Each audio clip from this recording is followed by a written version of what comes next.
সে জানত না কিভাবে সে এসব সমস্যার সমাধান করবে। এক সমস্যা শেষ হলে আরেকটা শুরু হয়ে যায়। তার বাবা, যিনি একজন রাঁধুনি, তাকে রান্নাঘরে নিয়ে গেলেন। তিনি ৩টি পাত্রে পানি ভরলেন এবং চুলায় দিলেন। পানি ফুটতে শুরু করলে একটিতে আলু, একটিতে ডিম এবং আরেকটিতে কফি বিন দিলেন। তিনি কোনো কথা না বলে পাত্রগুলোকে ২০ মিনিট ফোটালেন। এরপর চুলা বন্ধ করে আলুগুলো একটি বাটিতে তুললেন, ডিমগুলো আরেকটিতে রাখলেন এবং কফি একটি কাপে ঢাললেন। তারপর তিনি মেয়েকে জিজ্ঞাসা করলেন, তুমি কি দেখছ?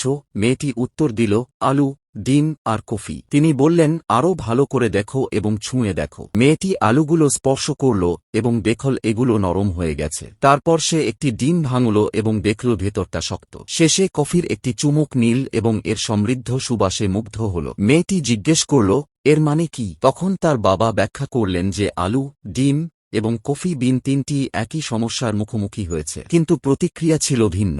আলু শক্ত আর কঠিন ছিল, কিন্তু ফুটন্ত পানিতে পড়ে নরম এবং দুর্বল হয়ে গেল। ডিম ভঙ্গুর ছিল, এর ভেতর তরল ছিল যা পাতলা খোসার আড়ালে লুকানো ছিল, কিন্তু ফুটন্ত পানির পর তা শক্ত হয়ে গেল। আর কফি বিন আলাদা, এটি পানি বদলে দিল এবং নতুন কিছু তৈরি করল।